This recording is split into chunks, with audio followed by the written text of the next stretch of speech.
Bonjour. Votre maison vendue garantie? On achète.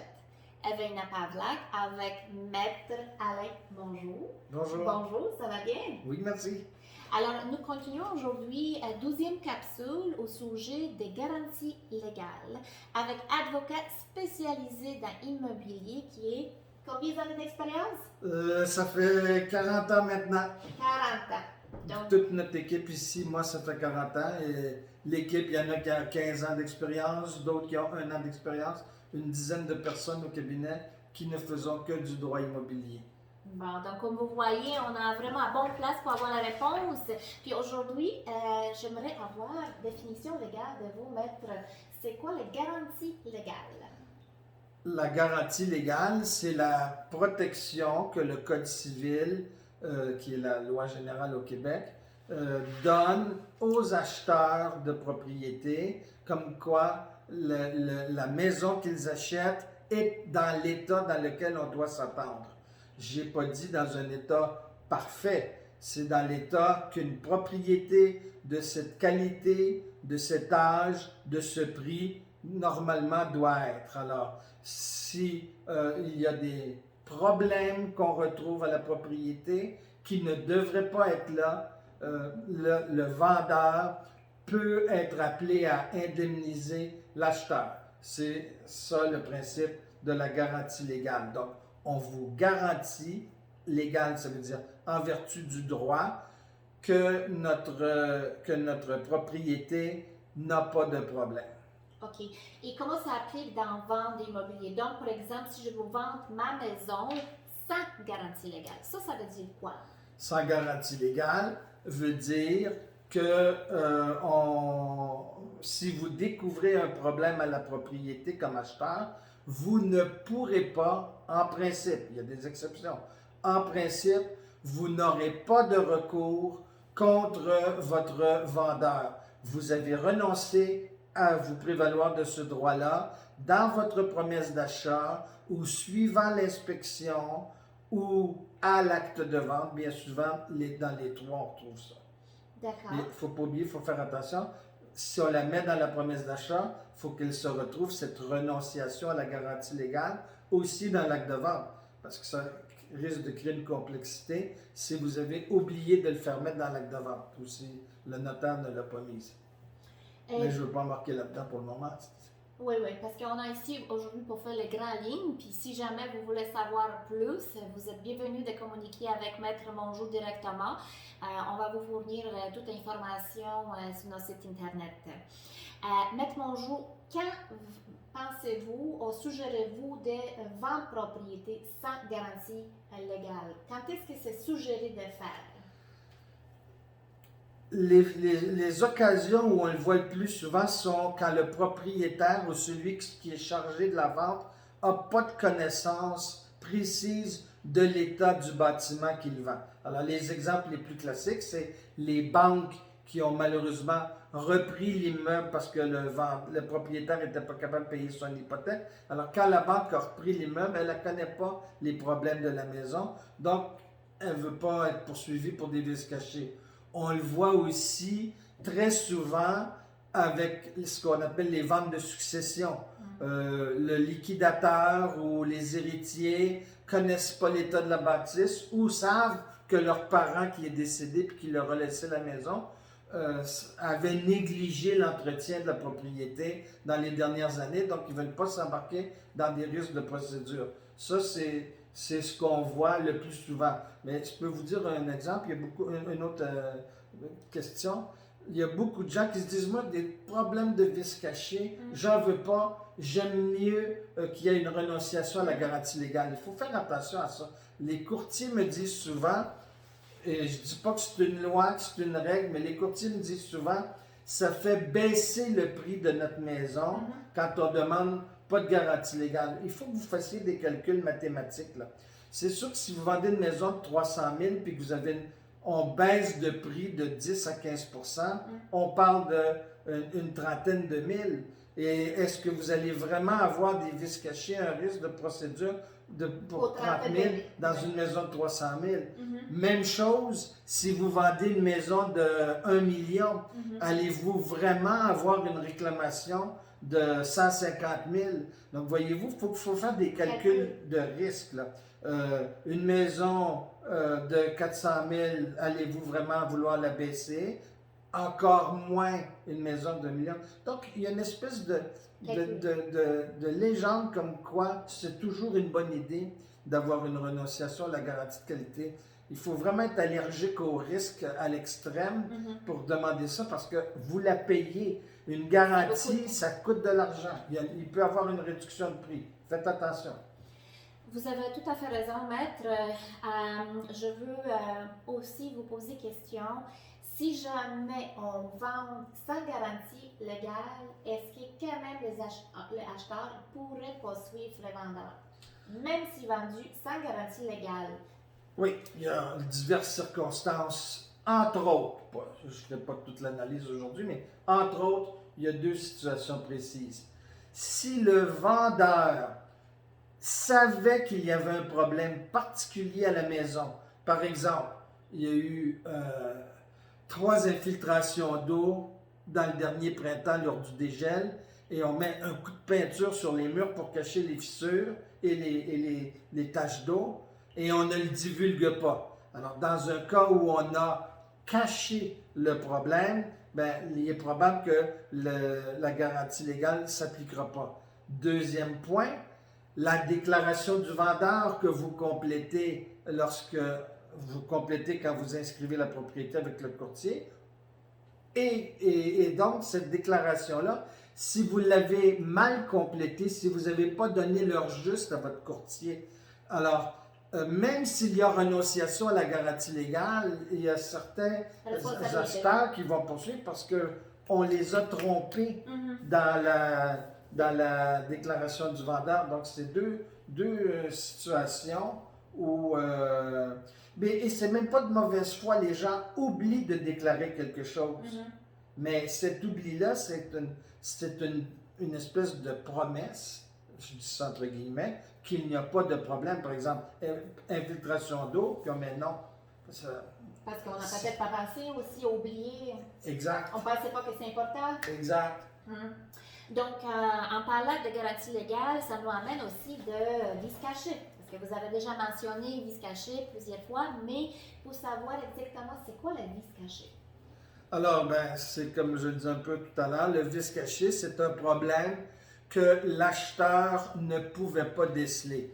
Beaucoup de gens, surtout les vendeurs, là, pensent que le vice caché, c'est un vice qu'ils ont volontairement empêché l'acheteur de voir. Donc, c'est-à-dire mettre des panneaux de plaques-aux-plantes pour cacher des fissures dans le sol. C'est pas ça un vice caché. Un vice caché, c'est un vice que l'acheteur et son inspecteur ne pouvaient pas voir. Alors, dans beaucoup des dossiers que je vois, que ce soit du côté de l'acheteur ou du vendeur, dans une très forte proportion, le vendeur lui-même n'était pas au courant du problème, mais il demeure responsable parce que le problème ne pouvait pas être décelé. Alors, on décèle un problème. Alors, ça peut être des problèmes d'infiltration d'eau qu'on n'avait pas vus, des problèmes d'isolation, des problèmes de présence d'amiante. Dans certains cas encore, on voit un problème de pyrite. Donc, c'est des choses qu'ignorait le vendeur, lui, de la mauvaise installation d'électricité par un propriétaire d'il y a 20 ans. Donc, mais qu'est-ce qui arrive dans un cas comme ça, par exemple? Justement, le vendeur qui a vendu un acheteur qui s'est fait poursuivre présentement pour la vice cachée, c'est quoi ses recours? Le vendeur, lui, il peut contre-poursuivre, j'utilise du langage populaire, là, ça s'appelle un appel en garantie ou une intervention forcée d'un tiers. Il peut contre-poursuivre toute la série des vendeurs avant lui jusqu'au moment du problème. Par exemple, si l'électricité est échangée il y a 20 ans, on ne poursuit pas celui qui était là il y a 25 ans. On poursuit celui qui a changé l'électricité. Et aujourd'hui, c'est assez facile tout ça à déceler parce que on peut retracer les photos parfois dans Centris, La fiche. le centris, le truc des courtiers immobiliers. Mhm. Vous pouvez parfois retracer les déclarations du vendeur. Donc, c'est important parce qu'en bout de ligne, tout le monde va contribuer dans un règlement selon sa portion de responsabilité ou dans le cadre d'un jugement. Si vous êtes condamné à payer à votre acheteur un montant, vous pouvez vous le faire rembourser par votre vendeur. Et attention, c'est pas parce que le vendeur est mort que vos recours sont perdus. On peut réussir à dépister les héritiers et qu'on dirige le recours contre eux. Et dans le cas faillite, si quelqu'un fait faillite? Faillite, le code civil permet parfois, selon les circonstances, de sauter par-dessus lui dans ce qu'on appelle la chaîne de titre.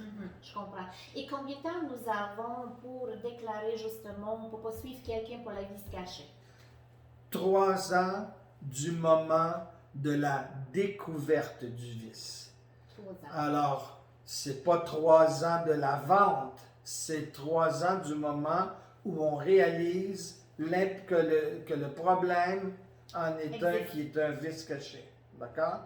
Alors ça, c'est pas simple, il y a beaucoup de controverses dans la jurisprudence. C'est pas une loi, là. À ce moment-là, ça devient de l'appréciation par un juge. Quand est-ce que l'acheteur a pu réaliser que ça, c'est un problème? D'accord? Des fois, on voit juste une anecdote, une goutte d'eau dans le sol, ça ne veut pas dire, on n'est pas obligé de conclure automatiquement qu'il y a une infiltration d'eau. C'est quand on découvre qu'il y a vraiment un problème. D'accord? Donc, c'est 3 ans du moment de la découverte du problème. Alors, ça se trouve qu'il y a des gens qui ont vendu leur maison depuis 10 ans puis qui peuvent être poursuivis ou dans la série je vois des dossiers où on poursuit des gens qui ont vendu la maison dans toute la série de contre-poursuites qui ont vendu la maison en 1980.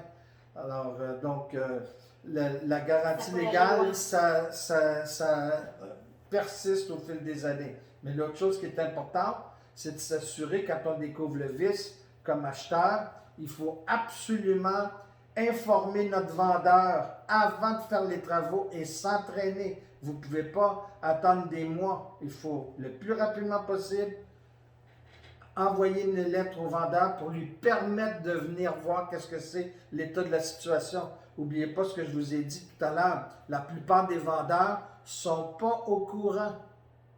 Donc, il faut leur donner l'opportunité, l'occasion de pouvoir venir constater. Il faut consulter un expert en bâtiment avant de faire les travaux pour bien établir que le défaut est un vice caché, n'existe pas. Bref, beaucoup de gens veulent vendre leur maison tout seul sans courtier, beaucoup de gens veulent gérer leur cause de vice caché tout seul. Ils ne connaissent pas toutes les règles, puis ils font parfois, malheureusement, des graves erreurs, comme quand ils mettent leur propriété sur le marché. Merci, maître. Donc, pour terminer, je voulais juste reconfirmer, c'est quoi le montant que nous pouvons poursuivre les vendeurs à petites créances? Alors, les petites créances, c'est un tribunal où, la plupart des gens le savent, on peut aller sans avocat. En fait, les avocats ne sont pas autorisés d'aller là. Vous vous défendez vous-même, ce qui vous permet de ne pas avoir à payer l'avocat pour sa présence à la cour. Vous pouvez utiliser les services d'un avocat pour vous préparer, vous encadrer. C'est à votre choix. Le montant est de 15 000 $. Donc, pour toutes les causes de 15 000 et moins, vous devez passer par les petites créances. Moi, au bureau, ce qu'on recommande, c'est que quand vous êtes entre 15 et 20 000, vous devez, là, on se retrouve dans la Cour du Québec, ou Cour supérieure éventuellement, avec normalement un avocat, vous n'êtes pas obligé, mais là, vous êtes avec le tribunal structuré, avec les règles de pratique, etc. Donc, c'est plus simple pour vous de le gérer avec l'avocat, mais vous n'êtes pas obligé. Mais moi, ce que je suggère, c'est quand vous êtes entre 15 et 20 000, vous devez vous poser la question de l'opportunité d'aller avec l'avocat, combien ça va vous coûter versus réduire votre réclamation, parce que vous pouvez décider que vous en avez pour 17 000, vous allez à la Cour des petites créances pour ne pas avoir d'avocat à payer, parce que même si vous gagnez une cause de 17 000, puis que vous avez 3 000 d'avocats, en bout de ligne, c'est pas clair que vous avez eu un avantage économique. Donc, il faut se poser la question, est-ce que on envisage de réduire notre réclamation? Et puis, c'est quoi le délai présentement si on veut passer en Cour de Québec ou Petite Créance? Là, on est en décembre 2020, on est encore dans le confinement, donc c'est plus difficile de dire quels sont les délais, mais normalement, on parle d'autour de 18 mois à 24 mois pour les auditions. Vous avez des intérêts qui s'accumulent pendant ce temps-là, quand même. Mais il y a... Donc, c'est pas quelque chose qui s'arrête très rapidement. Ben, c'est-à-dire que vous avez toujours la possibilité de régler à l'amiable. La Cour des petites créances offre ce service-là aussi, où on peut faire une médiation. Et les causes de vice caché, c'est mon opinion, suivant mon expérience au long des années, c'est toujours mieux de tenter de les régler parce que vous contrôlez votre résultat. Vous savez qu'à la Cour, même si vous êtes absolument convaincu que vous avez raison, n'oubliez pas un truc, l'adversaire aussi pense qu'il a absolument raison. Donc, ça se peut que ce soit sa raison à lui que le juge décide de retenir. Donc, des fois, c'est préférable de contrôler son risque. Mais pas dans tous les cas.